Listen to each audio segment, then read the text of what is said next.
Good morning बच्चों। Morning sir. मेरी आवाज आ रही है? यस सर, काफी आ रही है। ओके जी, ओके। अब हमें क्या करना है, यहाँ से भी मीटिंग स्टार्ट करनी है दूसरी जगह से।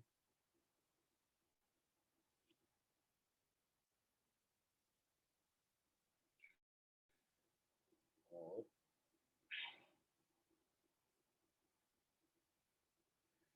इन वाले टर्निंग पॉइंट को होस्ट बनाना पड़ेगा, को होस्ट का ऑप्शन है। चलो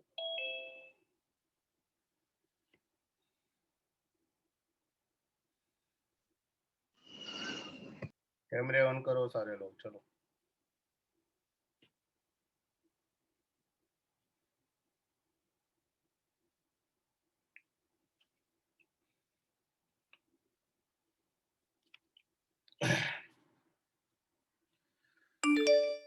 मैं आपको स्पॉटलाइट कर लेता हूँ, मुझे इधर से करना पड़ेगा। पार्टिसिपेंट्स ये होस्ट बन गए, ये को होस्ट है, स्पॉटलाइट कर दिया। ठीक है,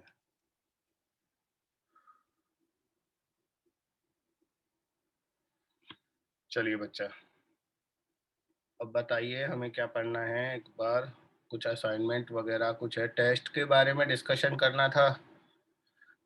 तो अपन क्लास में 8 लोग हैं, 2 लोगों ने टेस्ट नहीं दिया, उनको मैंने डांट लगा चुका हूँ, दोबारा नहीं लगाऊंगा। और 6 लोगों ने टेस्ट दिया, तो इस बार का स्कोर थोड़ा अटपटा सा है। जैसे ऋषित, तुम्हारे साथ क्या हुआ था? टेस्ट छोड़ दिया था क्या बीच में? क्या लफड़ा था या कोई टेक्निकल एरर हो गई थी? सर नहीं सर, रॉन्ग हुआ है सर मेरा बहुत इस बार। हाँ, इतना रॉन्ग कैसे हुआ यार? तुम्हारे मार्क्स काफी कम हैं।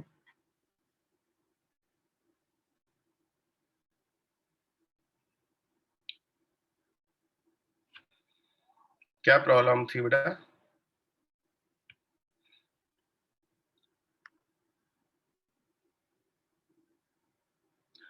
एक आध मेरी आवाज आ रही है ना सभी लोगों को? बड़े चुप चुप से। यस सर, आ रही है। एक दो क्वेश्चन में तो ऐसा लग रहा था कि यार बोनस जाएगा। वो असर्शन रीजन वाले क्वेश्चन में है ना, एक प्रॉब्लम होती है। वो क्या एम्स पैटर्न के क्वेश्चन थे वो। उनमें क्या होता है, अगर असर्शन रॉन्ग हो ना तो वो रीजन सही हो या नहीं, वो रीजन को भी रॉन्ग ही बताता है। उनमें ऑप्शन, एम्स में वो ऑप्शन होता ही नहीं था कि assertion wrong and reason is correct. तो वो वाले ऑप्शन उसमें पड़े हुए हैं, इसलिए आपके अकॉर्डिंग तो वो क्वेश्चन बोनस होना चाहिए, पर वो एम्स के अकॉर्डिंग बोनस नहीं था वो क्वेश्चन, है ना। तो मैं अभी तो मतलब मैं बोनस कर भी नहीं सकता, क्योंकि हमारे सिस्टम में हम है ना मार्क्स को चेंज नहीं कर सकते। तो आप खुद ही आप लोग अपने मन में मार्क्स को इंक्रीज कर लो जितने भी आए हैं। तो एक करेक्शन के अगर आपका गलत हुआ है तो 5 मार्क्स बढ़ेंगे, और अगर आपने उसको छोड़ा है तो 4 मार्क्स बढ़ेंगे। तो वो आप उसके अकॉर्डिंग देख लेना। ये अपनी क्लास है। तो बच्चा फिर आगे बढ़ूं, अभी है ना टेस्ट को डिस्कस करूंगा तो पूरा लेक्चर चला जाएगा।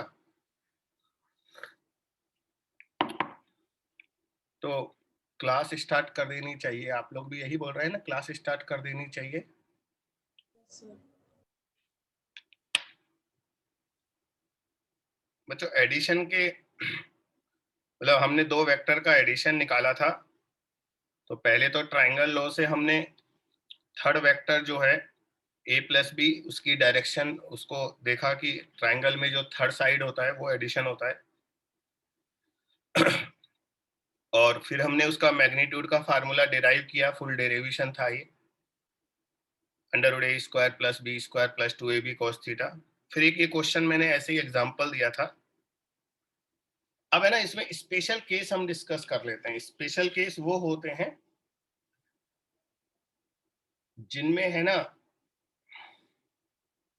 मतलब जिनके ऊपर क्वेश्चंस काफी ज्यादा रिपीटेड होते हैं, उन्हें हम स्पेशल केस बोलते हैं। तो लिखिए यहाँ पर स्पेशल केसेस।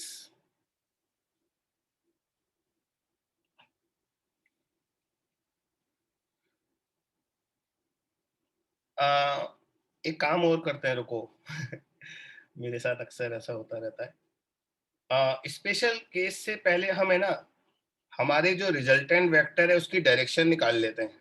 तो यहाँ पर डायरेक्शन जो है वो बेटा ये एंगल निकलेगा, इसे अल्फा मान लेते हैं। तो आप ऊपर जाइए और उस डायग्राम में इसे अल्फा लिखिएगा। अल्फा वो है जो रिजल्टेंट वेक्टर जो है वो फर्स्ट वेक्टर से एंगल बना रहा है। रिजल्टेंट वेक्टर जो है वो फर्स्ट वेक्टर से जो एंगल बना रहा है वो कहलाता है अल्फा। उसकी वैल्यू और निकालेंगे। तो बच्चों हम अल्फा की वैल्यू नहीं, tan अल्फा की वैल्यू निकालेंगे। tan अल्फा की वैल्यू निकालेंगे हम। तो इस डायग्राम में है ना बड़ा वाला जो ट्रायंगल है ना बेटा, उसमें देखो आप, ये बड़ा वाला ट्रायंगल कौन सा है, PSR। बताइए इसमें tan अल्फा क्या होगा? PSR में tan अल्फा क्या होगा? RS/PS। RS/PS। Upon P। अब याद कीजिए RS का लेंथ क्या था, ये नीचे लिख रहा, RS था B sin थीटा, और PS है ना पूरा, इसको हम PQ प्लस QS लिख सकते हैं। और QS की वैल्यू ये रही B cos थीटा।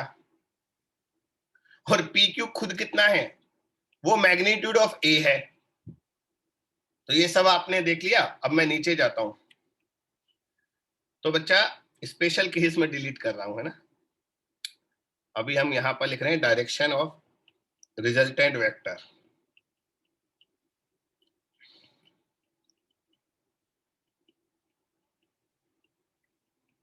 डायरेक्शन निकाल रहे हैं बेटा अपन। तो tan अल्फा की वैल्यू निकालूंगा मैं डायरेक्ट। तो बच्चों tan अल्फा उस डायग्राम में था RS/PS।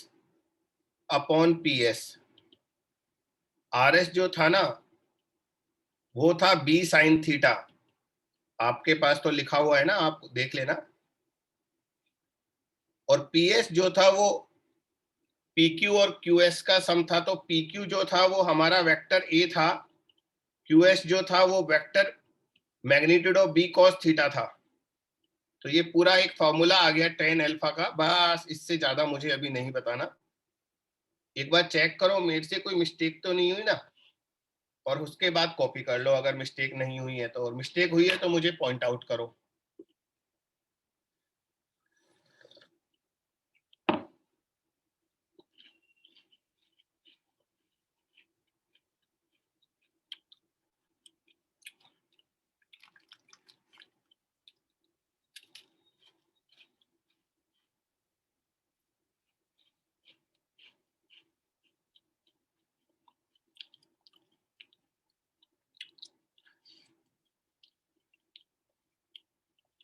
ऋत्विक तेरे कैमरे को क्या हुआ?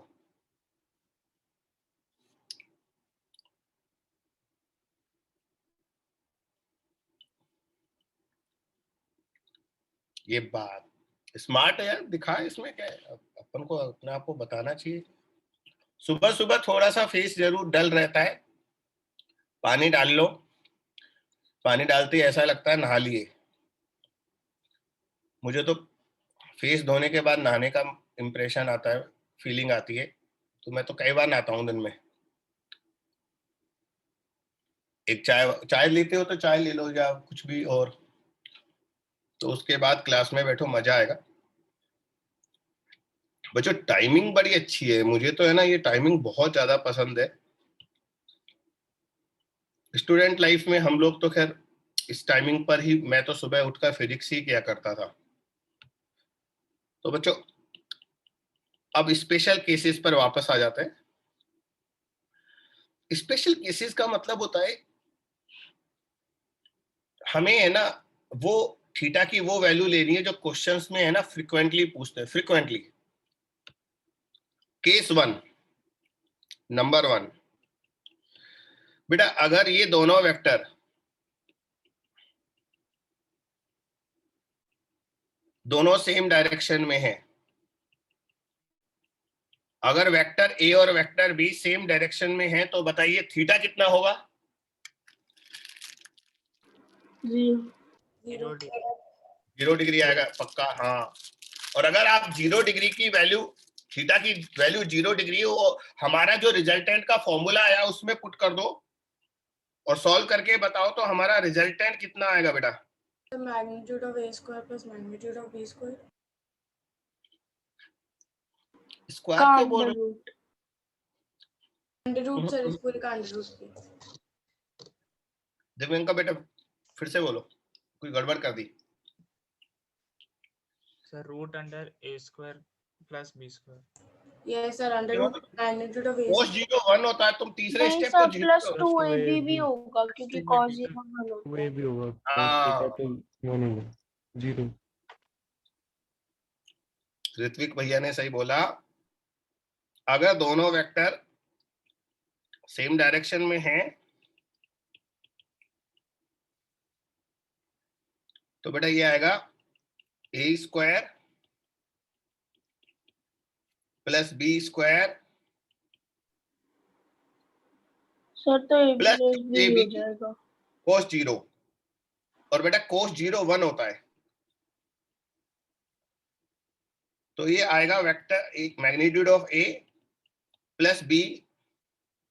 बेटा अंदर क्या बचेगा? A square plus B square plus 2ab, वो a प्लस बी का होल स्क्वायर होता है, और होल स्क्वायर को स्क्वायर रूट से सॉल्व करोगे तो ओनली a प्लस बी आएगा। बस यही हमारा आंसर है जो मैंने लिखा है।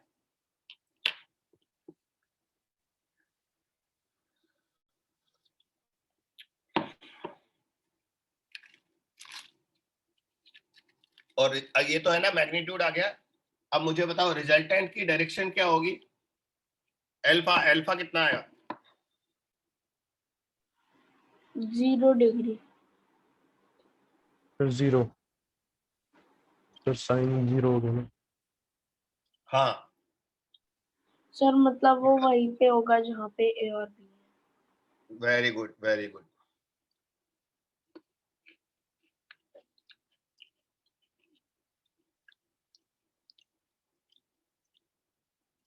बेटा इस वाले फार्मूले में थीटा को अगर हम 0 पुट कर दें तो है ना इसका न्यूमरेटर जो है वो 0 हो जाएगा, क्योंकि साइन 0 0 होता है, तो tan अल्फा भी 0 आ जाएगा।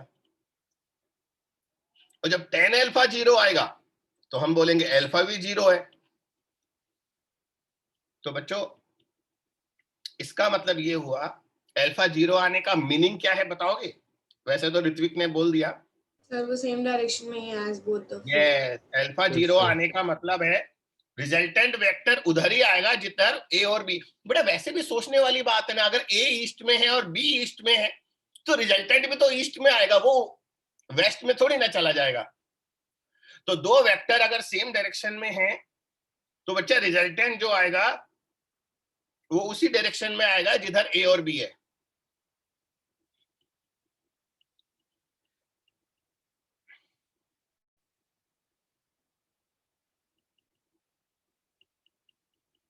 ये सेकंड केस है।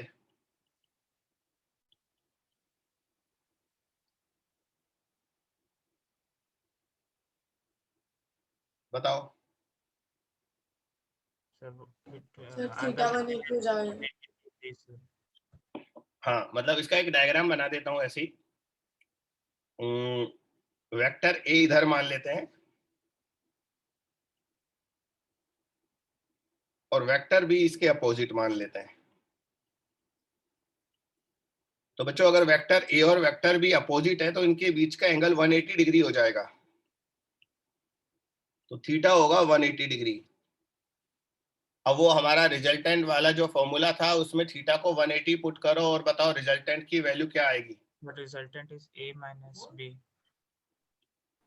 हाँ हाँ। सर a माइनस b आ रहा है। तो बच्चों मैं पूरा तो नहीं लिख रहा इस बार, यहाँ पर cos 180 आएगा। cos 180 बेटा -1 होता है। देखो ये सारी वैल्यू आपको याद करनी पड़ेगी। cos 180 डिग्री -1 होता है। तो बच्चों यहाँ पर है ना, यहाँ माइनस आ जाएगा, यहाँ माइनस आते ही वो a प्लस बी की जगह a माइनस बी का होल स्क्वायर बन जाएगा। फिर स्क्वायर रूट हटाओगे तो a माइनस बी बचेगा। तो मैं डायरेक्ट रिजल्ट लिख रहा हूँ। सर b माइनस c भी तो बचा। मैं वेट कर रहा था कि कोई बच्चा ये बात जरूर बोलेगा। Yes you are correct. Sir बेटा जैसे जो भी बड़ा होगा उसको आगे रखेंगे और जो भी छोटा होगा उसको correct minus. Correct correct. Very good performance Hrithik, Ritvik, very good बेटा। बेटा a माइनस बी की जगह b माइनस ए भी लिख सकते हैं, क्योंकि होल स्क्वायर जब हम स्क्वायर रूट लेते हैं ना तो दोनों साइन आते हैं उसमें। तो जैसा कि अभी ऋत्विक ने बोला कि अगर a b से बड़ा हुआ तो हम a माइनस बी लिखेंगे, क्योंकि मैग्नीट्यूड कभी नेगेटिव नहीं होता ना। तो रिजल्टेंट जो हमारा आया है, ये रिजल्टेंट जो है इसका मैग्नीट्यूड कभी नेगेटिव नहीं होना चाहिए। तो अगर a वेक्टर b वेक्टर से बड़ा है तो हम a माइनस बी लिखेंगे, और अगर b वेक्टर a वेक्टर से बड़ा है, या उल्टा बोलो a अगर छोटा है b से, तो बेटा b माइनस a लिखेंगे। ये ध्यान रखना। अब बच्चों इन दोनों केसेस में अल्फा कितना आएगा जरा वो भी एक बार बता दो।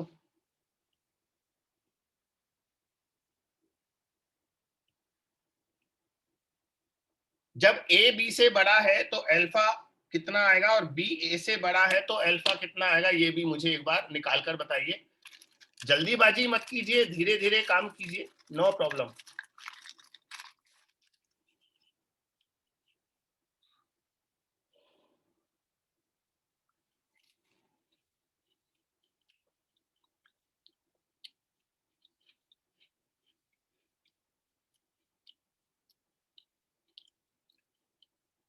देवेन का मेधा कहाँ है? सर पता नहीं, मैंने उनको कॉल भी किया, उठाया नहीं। दोबारा करो। Okay sir.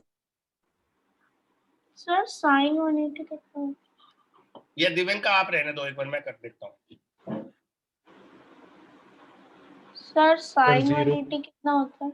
आ रहा हूँ एक मिनट को। 0 साइन 180 0 होता है, 0। Thank you.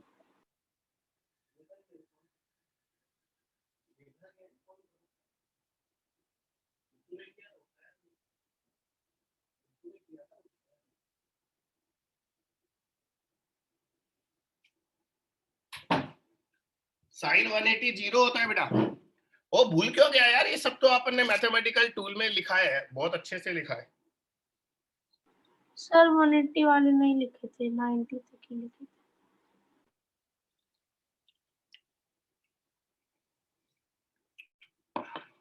बताओ बताओ,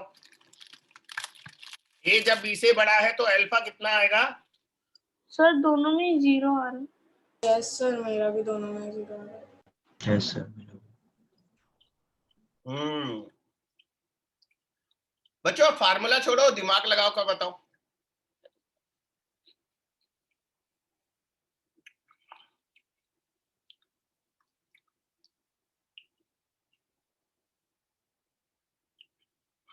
नहीं समझे दिमाग लगाने का मतलब? सर वैसे तो परपेंडिकुलर नहीं होना चाहिए इन दोनों से। हट बावड़े, इधर देख।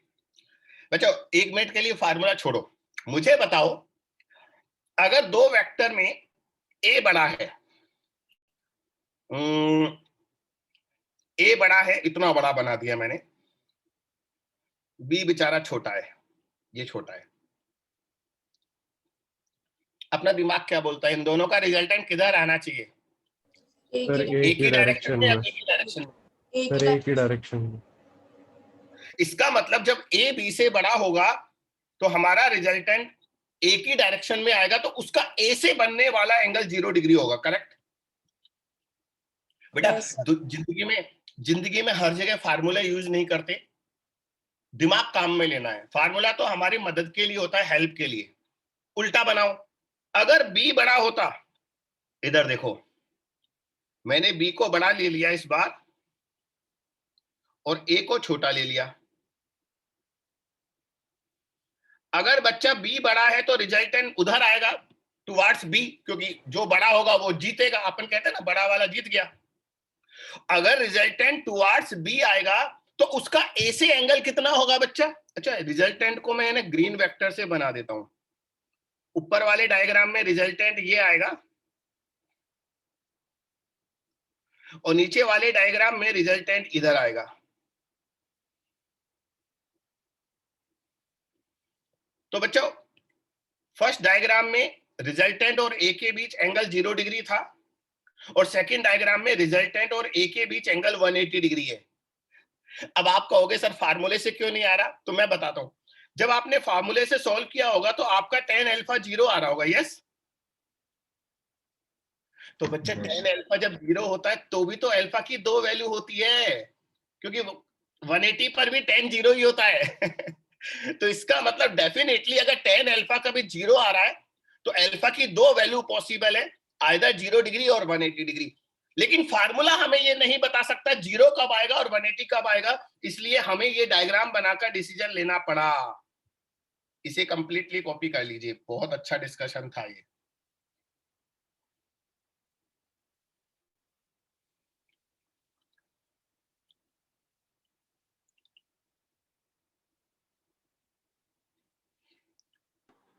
सर वैसे ये जो एंगल निकलता है ये हमेशा ए वेक्टर से एंटी क्लॉकवाइज में निकलता है ना?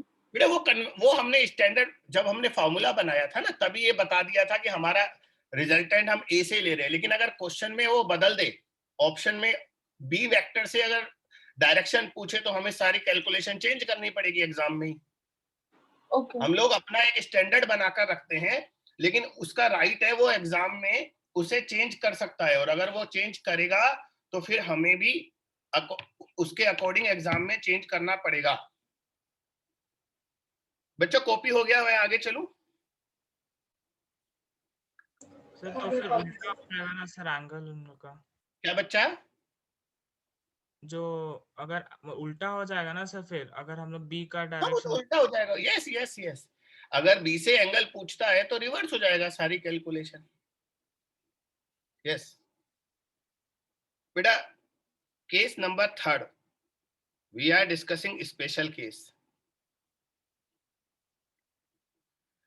If vector A and B are perpendicular, बेटा परपेंडिकुलर का साइन ऐसे बना देते हैं। तो अगर दोनों वेक्टर परपेंडिकुलर है तो थीटा 90 डिग्री होगा ना, तो रिजल्टेंट निकालकर बताइए कितना आएगा।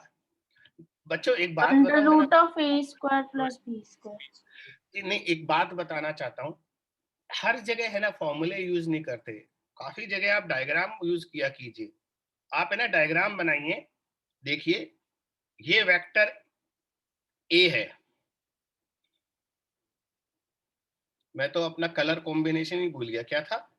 ए ग्रीन होता था, बी येलो और रिजल्टेंट आर होता था। मैंने यहाँ रिजल्टेंट ग्रीन से बना दिया, तो मुझसे गलती हो गई। तो बच्चा हमारा फर्स्ट वेक्टर ए है, तो हमारा ए वेक्टर जो है वो ग्रीन आएगा, ये ग्रीन हो गया। सेकेंड वेक्टर बी है और ए और बी परपेंडिकुलर है, तो बच्चा बी वेक्टर इधर आएगा। अकॉर्डिंग टू ट्राइंगल लॉ ये हमारा रिजल्टेंट होगा, करेक्ट? Yes sir. तो बच्चों हर जगह फॉर्मूला लगाने की क्या जरूरत है?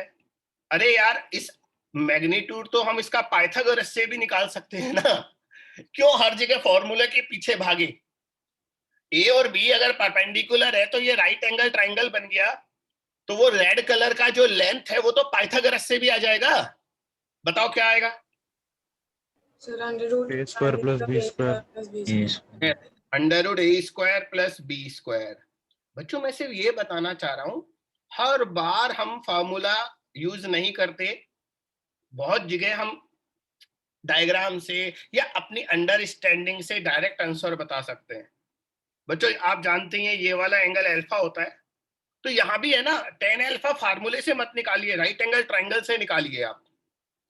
तो tan अल्फा होगा परपेंडिकुलर अपॉन बेस, यानी कि vector B upon vector A. बस। और आपका फार्मूला भी यही वैल्यू देगा, टेंशन मत लेना। लेकिन मैं आपको ऐसा नहीं बनाना चाहता। बहुत बच्चे होते हैं जो फिजिक्स में सिर्फ फार्मूला यूज करते हैं, बेटा उनके है ना मार्क्स लिमिटेड आते हैं, वो बहुत अच्छे मार्क्स नहीं ला पाते वो।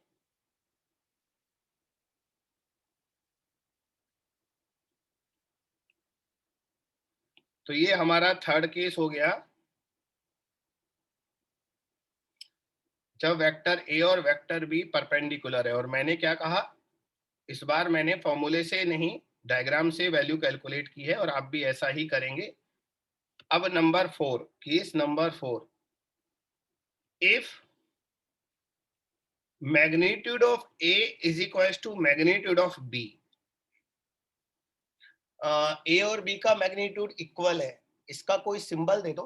क्या दे, पहले इक्वल है ना तो कोई नया सिंबल दे देते हैं ताकि लिखने में आसानी रहे, या फिर ऐसा करते हैं बी को भी ए लिख देते हैं। चलो ठीक है बच्चों, अगर ए और बी दोनों इक्वल हैं तो रिजल्टेंट वाले फॉर्मूले में बी को ए के इक्वल लिख दो, मतलब बी को भी ए लिख दो और उसे सॉल्व करो ट्रिग्नोमेट्री से। ट्रिग्नोमेट्री लगानी पड़ेगी और फिर मुझे ये प्रूव करके दिखाओ। आपको मैं आंसर बता रहा हूं, ये आएगा 2a cos θ/2। यस, अब लगाओ ट्रिग्नोमेट्री और ये प्रूव करके दिखाओ मुझे कि रिजल्टेंट इतना आएगा अगर बी और ए का मैग्नीट्यूड सेम है तो। ये आपके लिए एक क्वेश्चन हो गया, ये मान लो।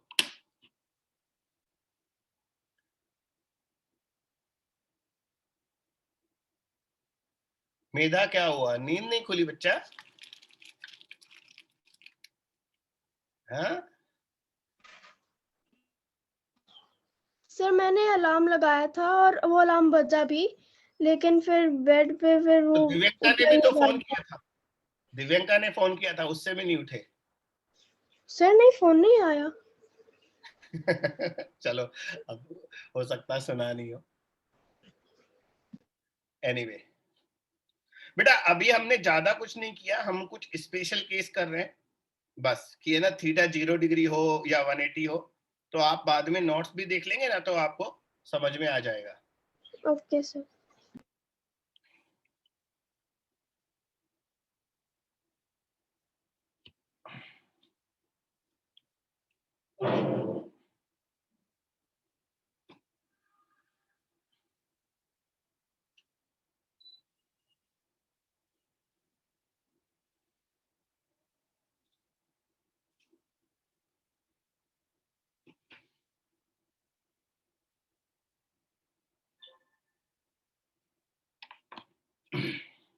वो θ/2 का फार्मूला एक लिखाया था मैंने, वो काम में लेना पड़ेगा, उसका मैं यहाँ पर लिख देता हूं। दरअसल है ना, मैंने आपको एक फॉर्मूला लिखाया था, cos थीटा जो होता है वो 2 cos स्क्वायर θ/2 -1 होता है। सर तो बच्चा मेरा 1 प्लस cos थीटा जो होगा वो 2 cos स्क्वायर θ/2 होगा। ये आपको रिप्लेस करना पड़ेगा। अभी आप सॉल्व करेंगे तो ये वाला स्टेप आपको दिखाई देगा, फिर ये वाली वैल्यू आप यहाँ पर रिप्लेस करेंगे तो आपका आंसर आ जाएगा। सर मेरा आंसर तो आ गया, पर सर वो आ रहा है 2a under root of cos θ/2। अरे अंडर रूट क्यों आएगा जब अंदर स्क्वायर टर्म होगा तो भाई साहब। सर आ गया सर। हाँ हाँ ठीक है, आ गया सर। आ गया। नींद आ रही है लगता है ना?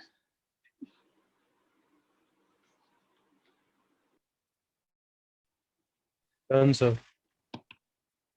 अगर सब लोग बोलते हैं आ गया तो फिर मैं डिराइव नहीं करूंगा, और अगर आप कहते हैं सर नहीं आया तो फिर मुझे करना पड़ेगा। तो झूठ बोलना मत, ईमानदारी से बता देना। नहीं सर, आ गया। आ गया सर। आ हाँ, गया सर। हाँ बस। अविका और श्रेया और मेधा, अभी आपने नहीं बोला। सर एक बार डिराइव करके बता दीजिए। ये लो बच्चा, देखो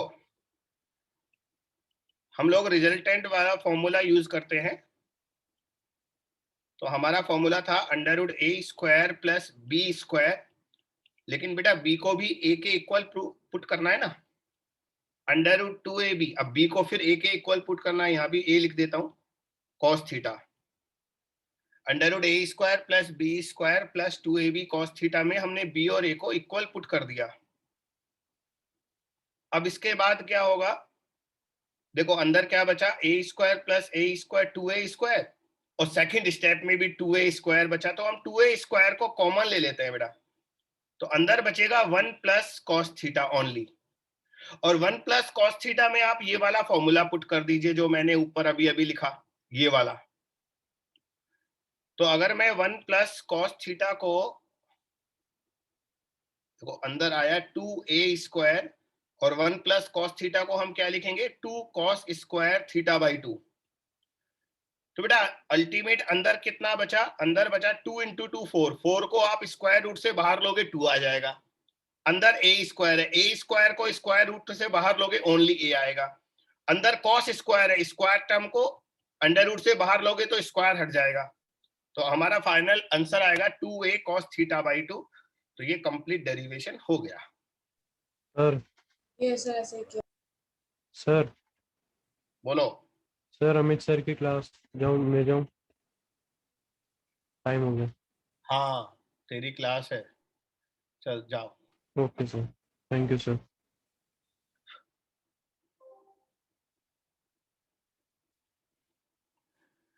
तो बच्चा ये रिजल्टेंट वेक्टर है जब a और b का मैग्नीट्यूड सेम है। अच्छा इसमें अल्फा भी निकाल कर दो, मैं आपको बता दूं अल्फा क्या आएगा बच्चों, अल्फा आएगा थीटा बाई 2। इसे प्रूव करके दिखाओ, फिर मैं डायग्राम बनाकर और अच्छे से आपको एक्सप्लेन करूंगा। अभी आप मैथमेटिकली प्रूव करो कि ए और बी का मैग्नीट्यूड जब इक्वल होता है तो अल्फा जो है वो थीटा बाई 2 होता है।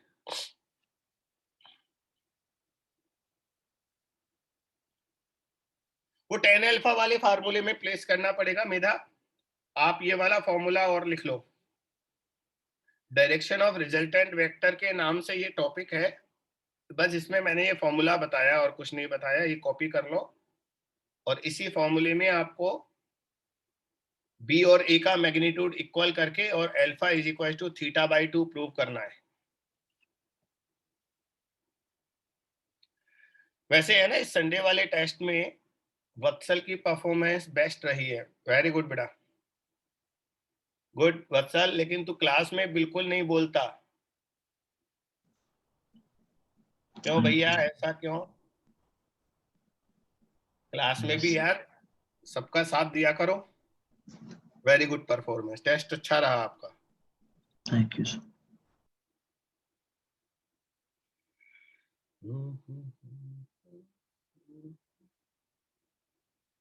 आया बच्चा, आया alpha is equal to theta by 2। एक मिनट बस। सर बस ऑलमोस्ट।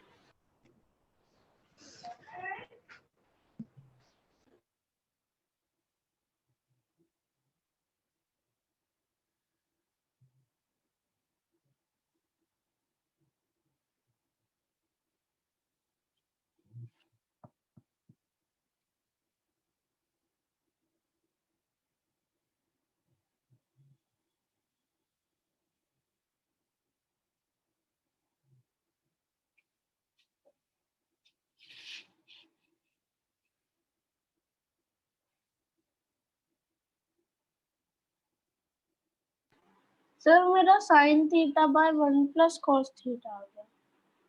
हाँ तो अब इसको हाफ एंगल में ब्रेक कर देना। 1 प्लस कॉस थीटा को तो मैंने अभी लिखा ना, वो लिख दे 2 कॉस स्क्वायर थीटा बाई 2, हाँ। और साइन थीटा को ये पुट करो। याद है साइन 2 थीटा का फॉर्मूला क्या होता था, 2 साइन थीटा कॉस थीटा, लेकिन जब इधर थीटा होगा तो इधर थीटा बाई 2 आ जाएगा। तो ये आएगा 2 sine theta by 2 into cos theta by 2। हाँ वो हाफ एंगल वाला मैंने लिखाया भी होगा, पक्का लिखाया होगा। लिखाया है। हाँ तो ऊपर न्यूमरेटर को ये इससे रिप्लेस कर दो, और डिनोमिनेटर को 1 प्लस कॉस थीटा जो मैंने अभी लिखा है उससे रिप्लेस कर दो, वो कट जाएगा, आंसर आ जाएगा। आंसर आ गया ऐसे।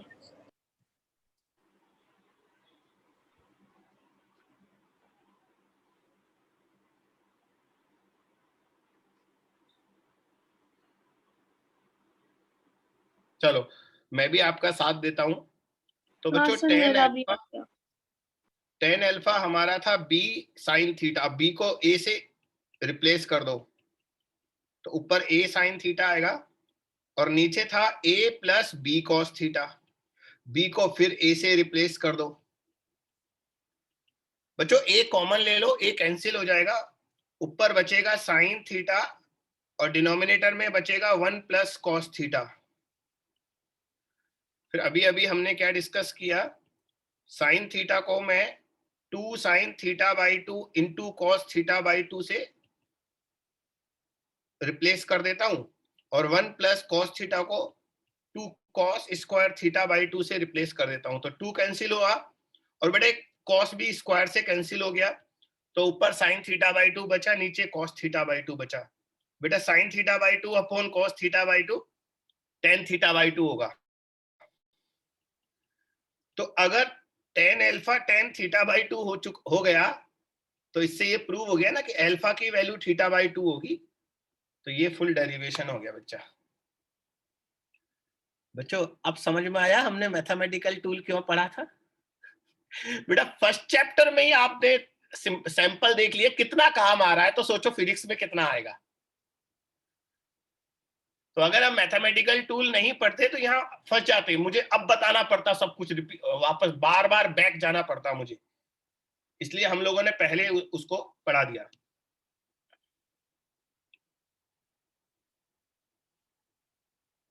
बच्चों इसका मैं डायग्राम बनाना चाहता हूं, डायग्राम से आपको फीलिंग बहुत अच्छी आएगी। एक बार देखो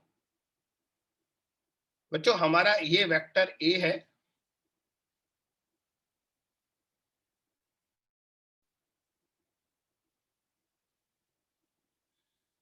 और दूसरा वेक्टर बी बनाना है।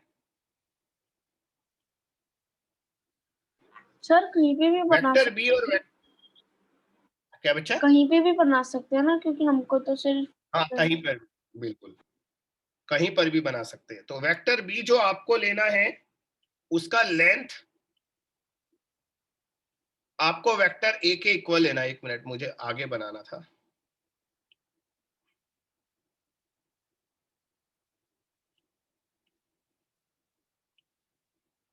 ये वेक्टर बी है। अब बच्चों हमारा जो रिजल्टेंट आएगा वो ये आएगा, ये आर हो गया। तो हमें ये प्रूव करना है जो अल्फा है वो थीटा बाई 2 है। तो मैं क्या करूंगा बच्चों, आपको मैंने बताया ना, अगर मैं किसी भी वेक्टर को उसके पैरेलल शिफ्ट कर देता हूं तो वेक्टर में कोई चेंज नहीं होता। तो मैं क्या करता हूं, ये जो वेक्टर बी है ना इसको उठाकर यहां रख देता हूं। ये देखो पैरेलल शिफ्ट किया है मैंने और कुछ नहीं किया बस अभी। और एक मिनट, ये एरो थोड़ा सा आगे करना है। हाँ, और है ना एक पैरेललोग्राम बना देता हूँ। वैसे थोड़ी देर के बाद मैं लॉ ऑफ पैरेललोग्राम बताऊंगा, तब आपको समझ में आएगा। ये तो मैंने इसे ज्वाइनिंग किया है ऐसे ही ताकि पैरेललोग्राम दिखाई दे आपको।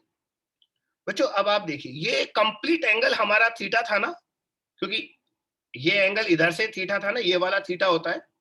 तो अगर ये वाला एंगल थीटा होता है तो ये भी कंप्लीट एंगल थीटा ही होगा। Yes sir. और अगर ये दोनों साइड्स इक्वल है, ये वाली और ये वाली साइड, तो हम डायग्राम देखकर नहीं बोल सकते कि हमारा जो रिजल्टेंट वेक्टर है वो इस टोटल एंगल को बाइसेक्ट करेगा। ये पैरेललोग्राम की जगह वो भी तो बन गया ना, क्या बोलते हैं उसे, रोम्बस बोलते हैं क्या? Yes sir. नहीं, स्क्वायर, सॉरी रोम्बस। रोम्बस ही बोलते हैं ना, जिसकी दो पैरेललोग्राम जिसमें दो साइड इक्वल, दोनों साइड इक्वल होती हैं, ये चारों साइड इक्वल होती हैं।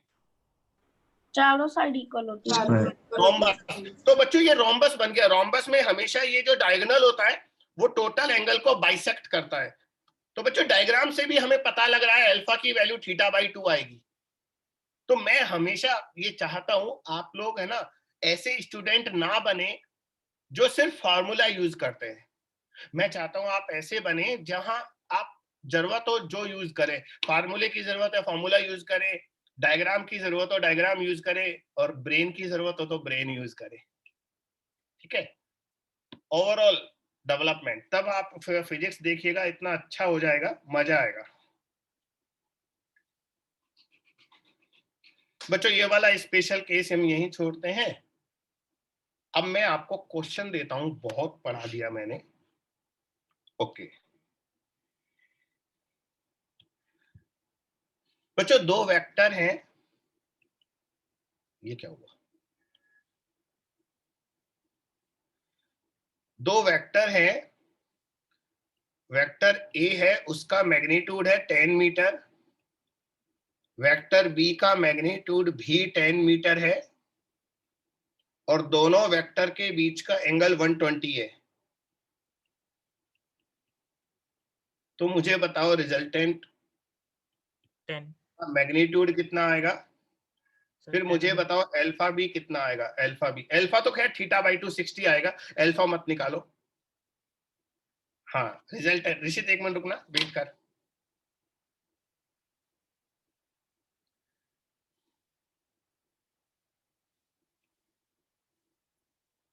सर 10।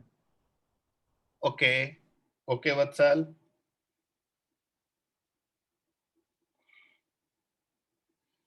बच्चों कौन सा स्पेशल केस इसमें यूज करोगे?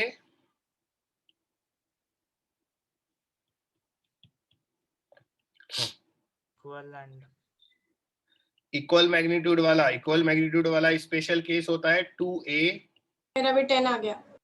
हाँ cos सर θ/2। मेरा भी 10 आ गया।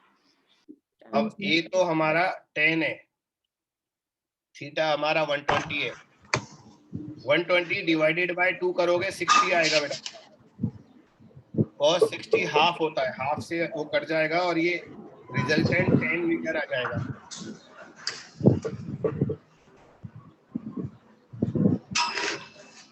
अभी का बेटा म्यूट करना।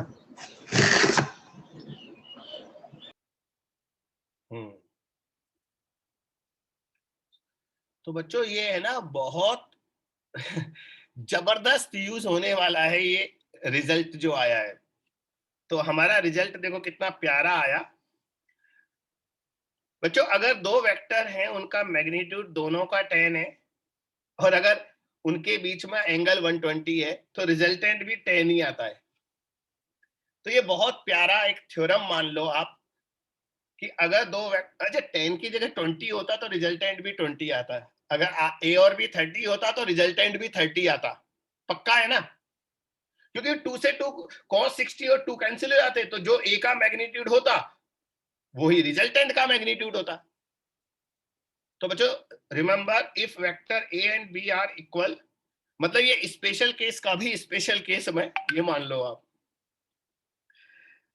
क्या बोल रहा हूं, अगर ए और बी का मैग्नीट्यूड इक्वल है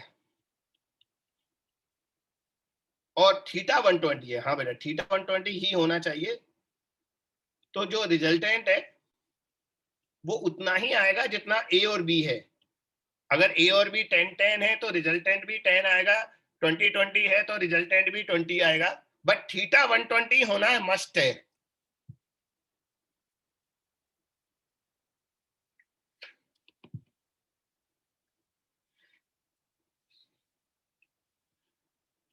बच्चों मैं एक है ना आपको लॉ ऑफ पैरेललोग्राम और बता दूं, फिर हम लोग है ना बहुत सारे क्वेश्चन करेंगे। अभी मजा नहीं आ रहा क्वेश्चन करने में, क्योंकि मुझे बार बार डायग्राम को ट्रायंगल में कन्वर्ट करना पड़ रहा है। एक बार लॉ ऑफ पैरेललोग्राम आपको बता दूं,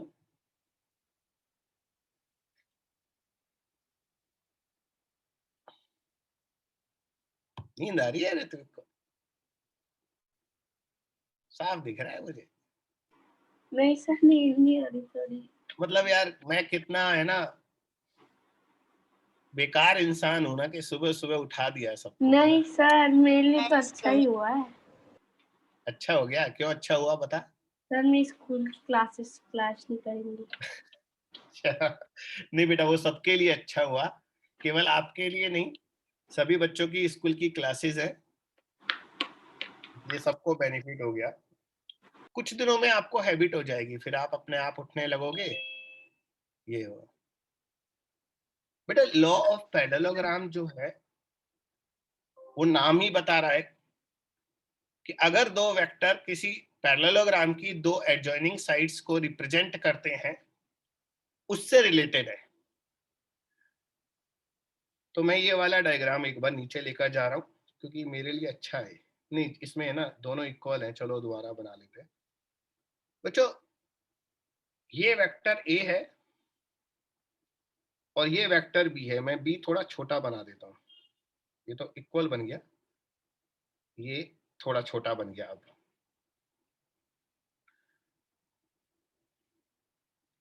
ये वेक्टर बी है, ये वेक्टर ए है। बच्चों इन दोनों वेक्टर से एक पैरेललोग्राम ड्रॉ कीजिए। पैरेललोग्राम ड्रॉ कैसे करेंगे? एक हम ए के पैरेलल लाइन बनाएंगे, दूसरी लाइन हम बी के पैरेलल बनाएंगे, पैरेललोग्राम बन जाएगा। तो पैरेललोग्राम बनने के बाद वो जो डायगोनल आएगा ना पैरेललोग्राम का, बेटा वो रिजल्टेंट वेक्टर को शो करेगा। अब आप गौर से देखो, ये वही तो है जो पहले था। अगर मैं बी को शिफ्ट कर दूं राइट साइड में तो ये लॉ ऑफ ट्रायंगल में कन्वर्ट हो जाएगा। Yes sir. तो बेटा और ऑब्वियसली फैक्ट है यार, दो अलग अलग लॉ से दो अलग अलग रिजल्ट थोड़ी ना आते हैं, रिजल्ट तो सेम आएगा ना, सिर्फ डायग्राम में चेंज हुआ है। अगर आप बी वेक्टर को राइट में ले आओगे तो ये लॉ ऑफ ट्रायंगल में कन्वर्ट हो जाएगा, और वापस लेफ्ट में शिफ्ट कर दोगे तो लॉ ऑफ पैरेललोग्राम में कन्वर्ट हो जाएगा। तो बच्चों इसको वर्ड्स में लिखाऊं या समझ गए? है ना, समझ गए ना? एक बार फिर से बोल देता हूं बेटा। If two vectors represent two adjoining sides of a parallelogram, then diagonal of the parallelogram represent resultant। लेकिन बेटा डायगोनल तो दो होते हैं ये भी तो डायगोनल है। अभी मैंने जितना बोला उसके अकॉर्डिंग मैं ये वाला डायगोनल ले लूं, ये भी रिजल्टेंट हो जाएगा क्या? तो बच्चों मुझे ये स्पेसिफाई करना पड़ेगा कि मुझे कौन सा डायगोनल लेना है। तो मैं क्या इसमें करेक्शन क्या करूंगा लैंग्वेज में? Then the diagonal which is passing through intersection of A and B, ये बोलना जरूरी है। A और B के इंटरसेक्शन पॉइंट से पास होने वाला जो डायगोनल है वो रिजल्टेंट होगा। बस अगर आप लिखना चाहते हैं तो मैं कंप्लीट लैंग्वेज बोल दूं, वरना ये डायग्राम बना लो, सफिशिएंट है। और बच्चों हमारे सारे फॉर्मूले वही रहेंगे, कुछ भी चेंज होने वाला नहीं है। रिजल्टेंट का जो मैग्नीट्यूड था √a² + b² + 2ab cos theta वो भी सेम रहेगा। अल्फा का फार्मूला भी सेम रहेगा। इस डायग्राम में अल्फा ये वाला एंगल बनेगा और थीटा ये पूरा वाला एंगल बनेगा। थीटा ये कंप्लीट होगा और अल्फा उसका बीच वाला होगा, वो नीचे वाला अल्फा होगा। सेम फार्मूला, कोई चेंज नहीं, बस डायग्राम में चेंज है।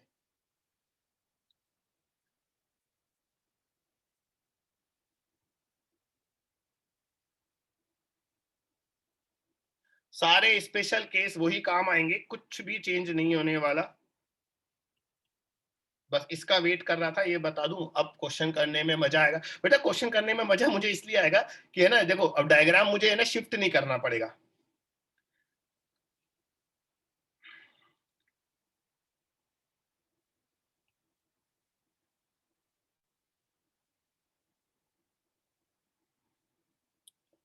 देखो, two forces are acting on a body.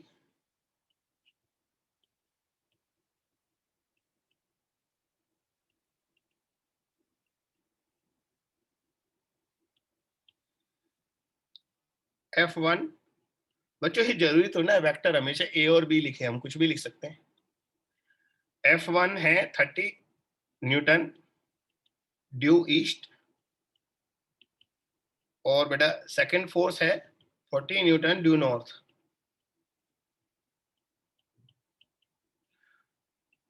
तो बच्चों आपको रिजल्टेंट जो फोर्स आएगा उसका मैग्नीट्यूड भी बताना है और डायरेक्शन भी बतानी है। और डायरेक्शन में मुझे अल्फा नहीं चाहिए, मुझे ये चाहिए नॉर्थ ऑफ ईस्ट और ईस्ट ऑफ नॉर्थ कितना एंगल आएगा। वो एंगल आप डायग्राम से कैलकुलेट करेंगे, फार्मूले से नहीं। तो मेक प्रॉपर डायग्राम फर्स्ट, पहले डायग्राम बनाइए फिर रिजल्टेंट निकालिए। फार्मूले से नहीं चाहिए मुझे डायग्राम से सॉल्यूशन चाहिए। मैं फार्मूले वाले बच्चे नहीं बनाना चाहता आपको। सर मैंने रिजल्टेंट तो वो केस से निकाल लिया। वैसे मैं चाहता हूँ एक बार आप डायग्राम बना ही लें तो अच्छा ठीक होगा, है। स्वास्थ्य सही रहेगा, दिन अच्छा जाएगा, गंदे विचार नहीं आएंगे। तो एक बार डायग्राम बना लो। हाँ ऋषित कुछ बोल रहे हो?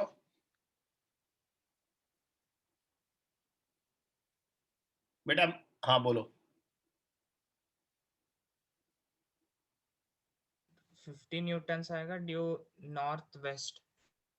नहीं, एंगल नॉर्थ वेस्ट तो आ ही नहीं सकता, ईस्ट और नॉर्थ के बीच में ही तो आएगा रिजल्टेंट, वेस्ट में कहां चला जाएगा? फिर से कर। और वो भी एंगल 45 नहीं आएगा तो आप नॉर्थ ईस्ट भी नहीं बोल सकते इसे, आपको फुल एंगल कैलकुलेट करके फिर डायरेक्शन बतानी पड़ेगी।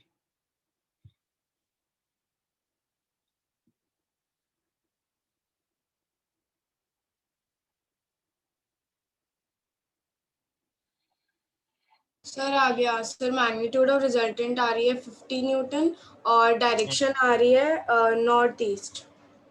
गलत। नॉर्थ ईस्ट हम उसको बोलते हैं जब नॉर्थ और ईस्ट को बाइसेक्ट करता है 45 डिग्री होता है, यहाँ पर एंगल 45 नहीं आएगा। यही बात मैं ऋत्विक को ऋषित को बता रहा था। सर हमको एंगल फॉर्मूला से नहीं निकालना है। डायग्राम बनाओ और tan theta tan alpha perpendicular upon base उससे निकालो। ओके। बेटा दोनों 40 नहीं है ना, एक 30 है दूसरा 40 है, तो बाइसेक्ट नहीं करेगा, मैग्नीट्यूड इक्वल नहीं है। Sir 50 Newton 37 degree north of east. हाँ नहीं करेक्ट है सर, मेरा तो 53 डिग्री नॉर्थ ऑफ ईस्ट है ना, 37 है। हाँ सही है, ऋत्विक का सही है, ऋषित का गलत है। ऋषित 53 आएगा north of east.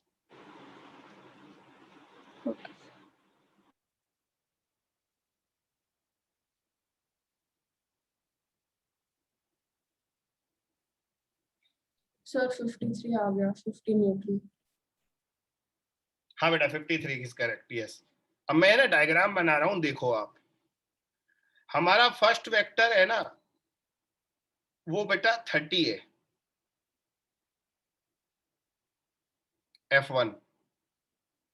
Second vector हमारा 40 है, F2।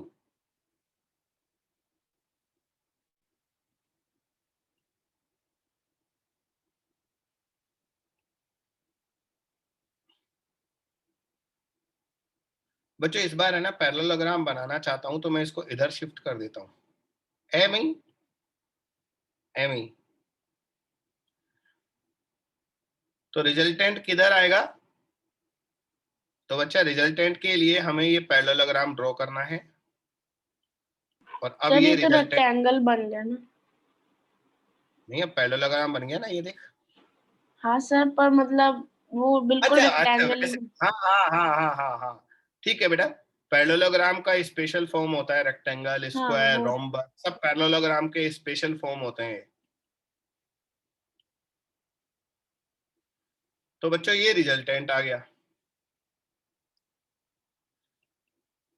तो मैं ये चाह रहा था कि आप है ना फॉर्मूला ना लगाएं, सीधा पाइथागोरस लगाएं, ट्रायंगल यूज करें। ये चीजें यूज करने से कभी नहीं फंसोगे आप फिजिक्स में।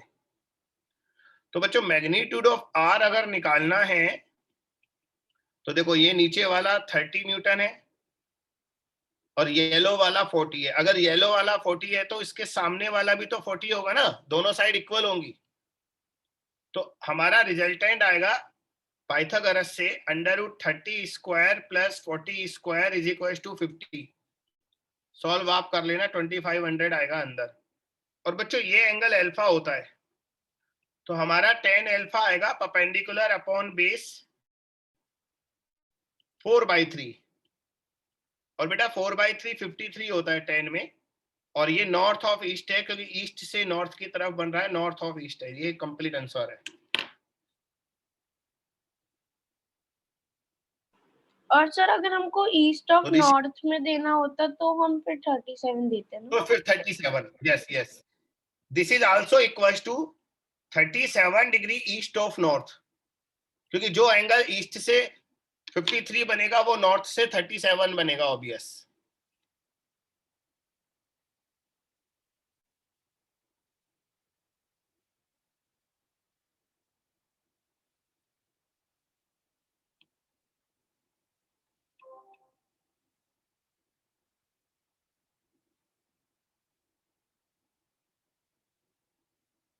हाँ,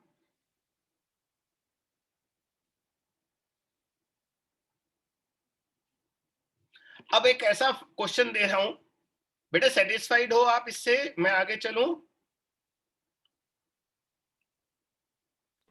हाँ सर। Yes, sir. बच्चों अब है ना, नेक्स्ट क्वेश्चन जो दूंगा ना वो आपको प्योर फॉर्मूले से ही करना है। नहीं नहीं, फॉर्मूला और डायग्राम दोनों से। और अगर आप डायग्राम अच्छा बना लिया तो फिर आपको फॉर्मूला ये मान लीजिए ना के बराबर यूज करना है, जरा सा यूज करना है। क्वेश्चन इज बेटा सर दो तो हमारी पहली अप्रोच तो डायग्राम ग्राफ की डायग्राम होनी नहीं चाहिए। नहीं, डायग्राम फर्स्ट अप्रोच आपको हमेशा डायग्राम होनी चाहिए। अगर आप डायग्राम से काम कर लेते हैं तो ये मानिए आप बहुत टाइम बचा लेंगे और एक अप्रोच बन जाएगी। अप्रोच देखो बेटा, एटीट्यूड होता है। एक बच्चा है, उसका एटीट्यूड है मान लो फॉर्मूला यूज करने का, उसके दिमाग में तो है ना, वो जिंदगी भर फॉर्मूला ही लगाएगा। एक दूसरे की अप्रोच होती है डायग्राम बनाने की, तो वो पहले डायग्राम बनाएगा। तो मेरा रिकमेंडेशन ये है कि आप है ना पहले डायग्राम वाली अप्रोच बनाइए, उससे आपका बहुत छोटा सॉल्यूशन हो जाता है। और आप चाहेंगे तो मैं अभी है ना इसमें उस चीज को प्रूव करके दिखा दूंगा इसी क्वेश्चन में। डायग्राम से छोटा सा हो जाएगा और अगर फॉर्मूले से करेंगे ना एक पेज भर जाएगा हमारा। तो वो तो ऊपर वाले क्वेश्चन से भी प्रूफ हो गया। हाँ, ऊपर वाले क्वेश्चन से भी प्रूव हो रहा है, बिल्कुल। तो मेक इट हैबिट, डायग्राम बनाने वाली हैबिट बना लीजिए। लिखो, sum of magnitude of two vectors is 18। Sum of magnitude, resultant नहीं बोला मैं, sum of magnitude of two vectors is 18। तो बच्चों मान लो मेरे पास दो वेक्टर हैं ए और बी, इनके मैग्नीट्यूड का सम 18 है। This is not resultant because अभी हमें डायरेक्शन नहीं पता। आगे, magnitude of resultant vector is 12।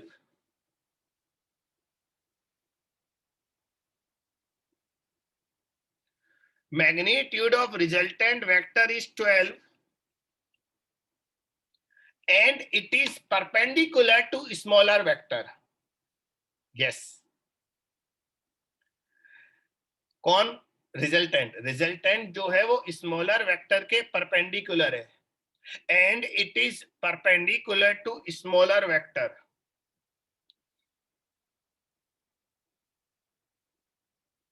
तो बच्चों आपको ए और बी का इंडिविजुअल मैग्नीट्यूड बताना है, कितना आएगा। सर फाइंड वैसे आउट, डाउट था। रुक, क्वेश्चन पूरा लिख पहले। Find out magnitude of each vector. Find out magnitude of each vector. अब पूछ क्या डाउट है? सर रिजल्टेंट तो सम ही होता है ना। बेटा रिजल्टेंट सम क्यों होता है? Resultant under root A square plus B square plus 2ab cos theta होता है। रिजल्टेंट इज अच्छा, ये इक्वल टू तो ए प्लस, मैग्नीट्यूड लिखा है। हाँ मैग्नीट्यूड लिखा है। अगर से बहुत, पूरा पूरा वेक्टर होता तो फिर वो रिजल्टेंट के फिर ये क्वेश्चन ही नहीं होता ना फिर ये क्वेश्चन हाँ नहीं होता। होता है। चलो सॉल्व करो बेटा, इट मे टेक टाइम, है ना, थोड़ा सा वक्त ले सकता है आपका ये वाला क्वेश्चन। तो ये ना सोचे कि जल्दी करना है, टेक योर टाइम।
मेरा आज नेटवर्क इशू है क्या?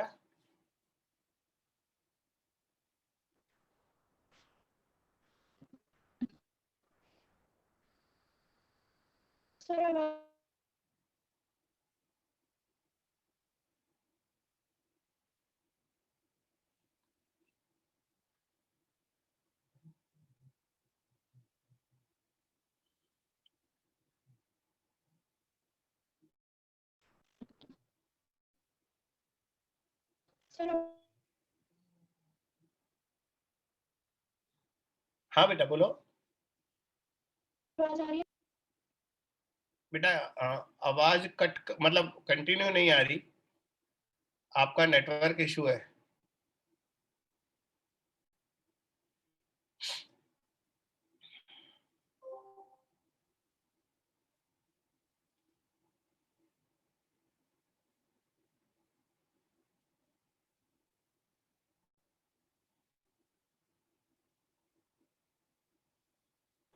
सर हो गया।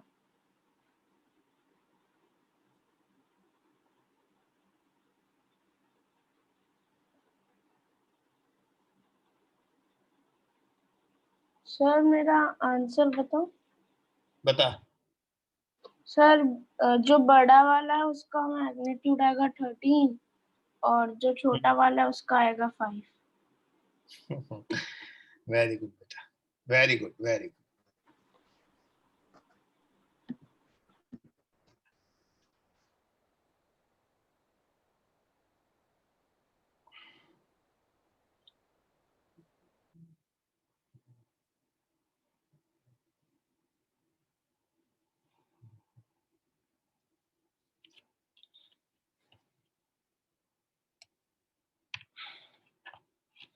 चल, शुड आई स्टार्ट?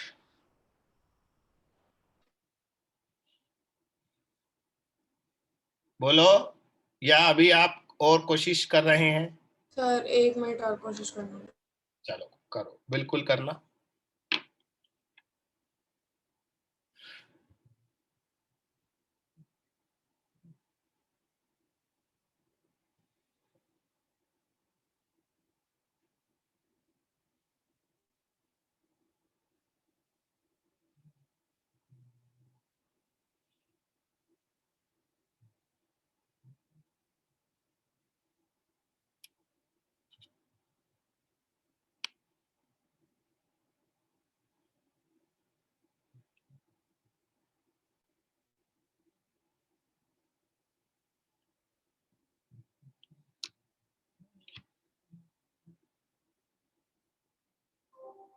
आज मेधा बहुत परेशान लग रही है, उसका नेटवर्क इशू जबरदस्त है। सर बोलो बेटा। बड़ा वेक्टर का है 13 और छोटा वेक्टर का 5 आ रहा है सर। हाँ 5 ना? हाँ सर बेटा वो 5 ही कह मेरा रहे हैं। नेटवर्क, हाँ मुझे नहीं सुनाई दे रहा था सर 5 आ रहा है। आप लोग कई बार क्या करते हो कि है ना, सेंटेंस कंप्लीट होने से पहले म्यूट कर देते हो, तो वो भी जल्दी है, इसलिए इतना जल्दी ना करें म्यूट करने की, अपना सर मेरे को सेंटेंस तो कंप्लीट। सुनाई दे गया था। हाँ वो थोड़ा नेटवर्क इशू भी साथ में शामिल हो जाता है। आंसर बता रहा हूं बेटा, स्मॉलर वेक्टर का मैग्नीट्यूड 5 आएगा और बड़े वाले का दूसरे का 13 आएगा। ये दो आंसर है, 5 और 13।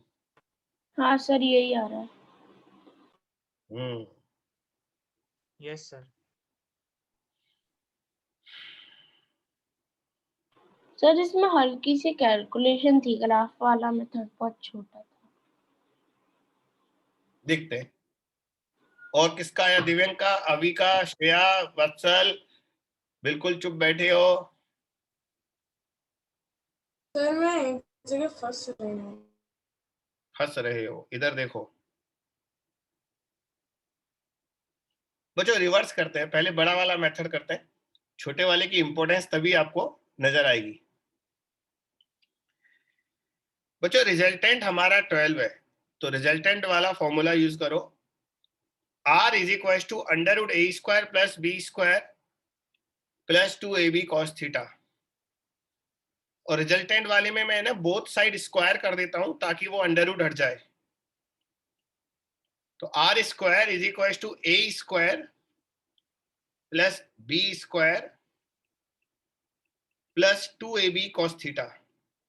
अब मुझे ना तो a पता है, ना b पता है, ना मुझे थीटा पता है, कुछ भी नहीं पता, मुझे सिर्फ r पता है।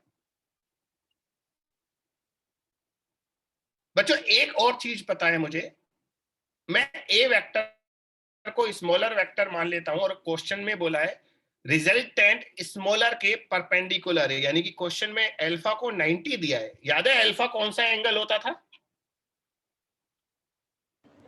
हाँ सर जब सर 90 है हमारा वो एंगल एक के साथ बना था। रिजल्टेंट, हाँ रिजल्टेंट जो ए से एंगल बनाता था वो होता था, वो क्वेश्चन में अल्फा दिया है 90, थीटा 90 नहीं दिया, अल्फा 90 दिया। रिजल्टेंट वेक्टर फर्स्ट वेक्टर से के परपेंडिकुलर है, तो this is alpha not theta. तो अल्फा अगर 90 दिया है तो एक बार हम अल्फा का फॉर्मूला भी यूज कर लेते हैं। अल्फा का फॉर्मूला क्या था बेटा? b sin theta divided by a plus b cos theta। Yes, is equal to ये इन्फिनिटी। tan अल्फा होता था इज इक्वल टू इंफिनिटी, क्योंकि tan 90 इंफिनिटी को क्या लिखोगे 1/0, तो ये b sin theta upon a plus b cos theta, ये 1/0 आ गया, इंफिनिटी 1/0 होता है। इसे क्रॉस मल्टीप्लाई करोगे तो a plus b cos theta 0 आएगा, और इसे सॉल्व करके cos थीटा निकालोगे तो माइनस a/b आएगा।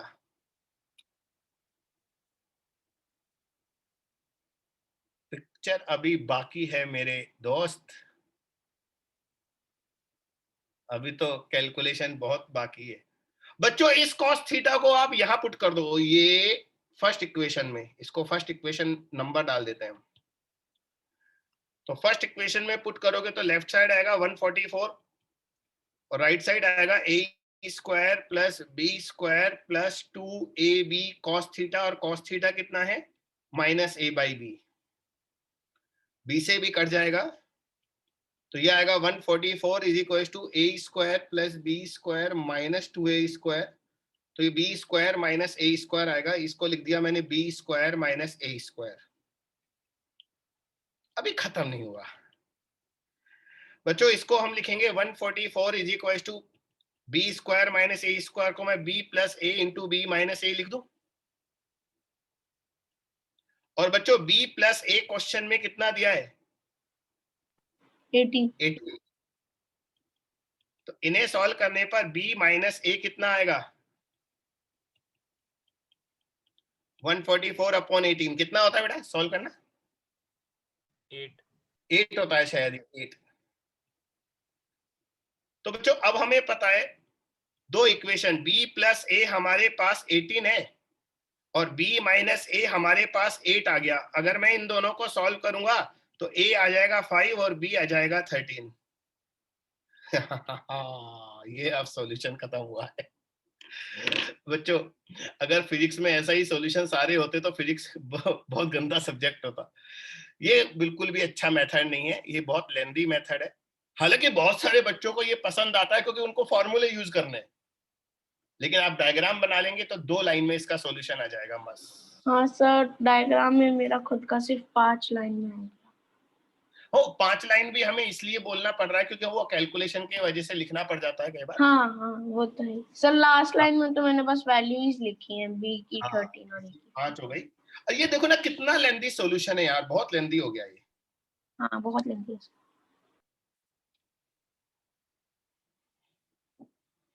तो बेटा दूसरा मेथड मैं अभी बताने वाला हूं, एक बार आप फ्री हो जाएं इसे कॉपी करके, और इस क्वेश्चन के बाद आज की क्लास में यहीं कंप्लीट सस्पेंड करूंगा और बाकी हम क्वेश्चन करेंगे नेक्स्ट क्लास में। तो फटाफट इसका सॉल्यूशन बता दूं, ऑल्टरनेट मेथड।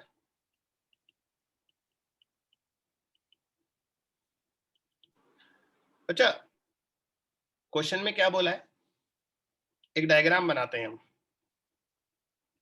ये वेक्टर a है,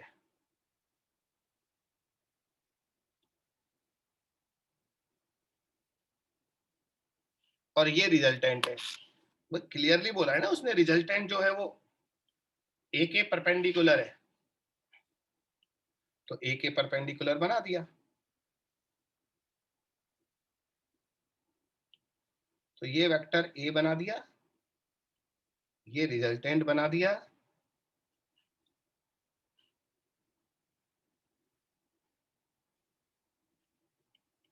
जो according to law of triangle बी बताइए किधर आएगा। याद है लॉ ऑफ ट्राइंगल क्या था? ए और बी सेम ऑर्डर में होना चाहिए और रिजल्टेंट अपोजिट ऑर्डर में होना चाहिए। तो ये हमारा वेक्टर बी बन जाएगा। एंटी क्लॉकवाइज आएगा। यस सर ऐसे। तो बच्चों ये वेक्टर बी हो गया। अब बताइए according to triangle law a plus b is equal to R आ रहा है? बच्चों एक बार काम रोक कर इसको देखो, बाद में कॉपी करना। इधर देखो। Yes sir. बच्चों रेड कलर वाले का लेंथ 12 है अकॉर्डिंग टू क्वेश्चन। ए वाले को मैं x मान लेता हूं, तो b होगा 18 माइनस एक्स। भाई ए और b का सम कितना था? 18 था ना। तो अगर a का मैग्नीट्यूड x मान लो तो b का मैग्नीट्यूड 18 माइनस एक्स होगा, और r का मैग्नीट्यूड 12 दिया है क्वेश्चन में। बच्चों पाइथागोरस लगा दो आप, डायरेक्ट पाइथागोरस लगाओ। 12 square plus x square is equal to 18 minus x का स्क्वायर। इसे एक्सपेंड कर दो, 144 प्लस एक्स स्क्वायर 18 स्क्वायर 320 कितना होता है? 324। हाँ, plus x square minus 36x। बच्चों एक्स स्क्वायर कैंसिल हो गया, तो 36x is equal to 324 minus 144 80 आएगा, और इसे सॉल्व करने पर x आ जाएगा 5, और अगर x 5 है तो दूसरा वेक्टर 13 आ जाएगा। बस खत्म। अब देखो ये कितना छोटा सॉल्यूशन हो गया ना। तो बच्चों ये डायग्राम का कमाल था। तो प्लीज धीरे धीरे आपको ये बात समझ में आनी चाहिए। तो आई थिंक आपने कुछ गलती कर दी। हाँ, 180। अरे सर 120 180 आएगा। 180 आएगा। 180 आएगा 180। तो बच्चा ऐसे करते हैं काम, ठीक है? तो आपको बहुत प्रैक्टिस करनी पड़ेगी, तब आप इस स्टेज पर आ जाओगे जिस स्टेज पर मैं हूं। एकदम से नहीं आओगे। अभी तो सोचने में टाइम लगता है।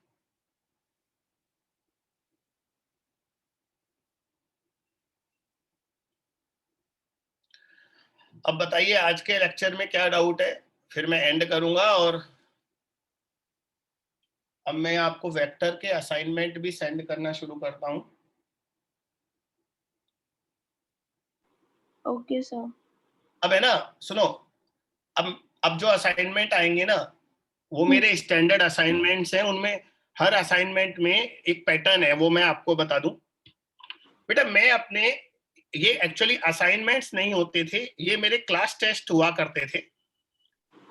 इन्हें मैं T20 बोलता हूं। क्या? T20।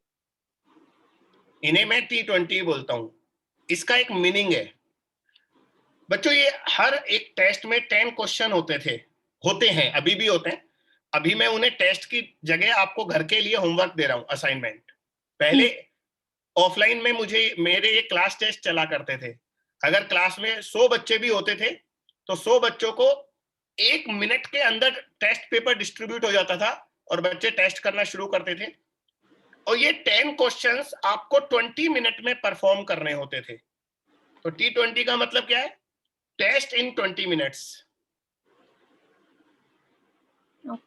और 10 क्वेश्चंस को 20 मिनट में सॉल्व करने के बाद बच्चे को OMR भी फिल करनी पड़ती थी। OMR उस टेस्ट पेपर के साथ अटैच होती थी। उसे फिल करके तुरंत 1 मिनट के अंदर 100 स्टूडेंट्स को सबमिट करनी होती थी। इतना रिगरस प्रोसेस था ये, और डेली टेस्ट होते थे। तो बेटा वो टेस्ट नहीं है, अब आपके लिए वो असाइनमेंट है। मैं आपको वो असाइनमेंट भेजूंगा, यानी कि हर असाइनमेंट में 10 क्वेश्चन होंगे। लेकिन अब आपको क्या करना है, उसे घर पर टेस्ट बनाकर देना है।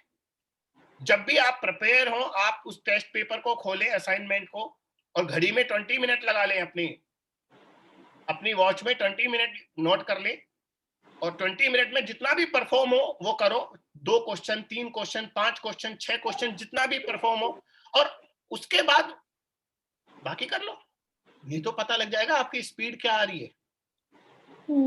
मैं ये नहीं कह रहा कि 20 मिनट के बाद सॉल्व नहीं करना, सॉल्व तो पूरा करना है, मेरे पास आने से पहले कंप्लीट सॉल्व करके आना है, लेकिन पहले उसे टेस्ट मानकर सॉल्व करना, बस ये कह रहा हूँ। चलिए, भेजूंगा मैं जब भी। तो जो लोग यहाँ से चले गए हैं उन्हें ये बात बतानी पड़ेगी। वैसे तो खैर असाइनमेंट है, इसलिए कोई कंपल्सन तो नहीं है। मुझे नहीं पता है ना कि आप लोग करोगे या नहीं करोगे घर पर टेस्ट फॉर्म में। सर वैसे वैसे उनको संडे वाली टेस्ट में टाइमिंग बहुत कम पड़ गया था। हाँ बेटा, अभी तो मैं ज्यादा दे रहा हूँ। अभी देखो आपको 20 क्वेश्चंस के लिए मैंने कितने टाइम दिया, 50, यानी कि एवरेज टाइम आपका 2.5 मिनट आया ना एक क्वेश्चन को। धीरे धीरे मैं इसे 2 मिनट पर लेकर आऊंगा, 2 मिनट पर क्वेश्चन। अभी नहीं ला रहा, धीरे धीरे लाऊंगा, है ना। चलो बेटा, बाय। Bye sir. सर हाँ बोलो बोलो बोलो। सर मैंने आपको डाउट भेजा था सर। हाँ अभी मैंने देखा नहीं बेटा, तो कब बताने हैं वो डाउट आपको? सर ये सैटरडे या संडे से पहले सर। हाँ मैं बता दूंगा, 1-2 बार मुझे रिकॉल कर देना बस, क्योंकि अभी 1-2 दिन में बहुत ज्यादा बिजी हूँ। आज ट्यूसडे है, 1-2 दिन में मेरी एक क्लास खत्म होगी, फिर मैं ले लूंगा। ओके बेटा, तो मुझे रिकॉल करा देना। ठीक है। Bye sir.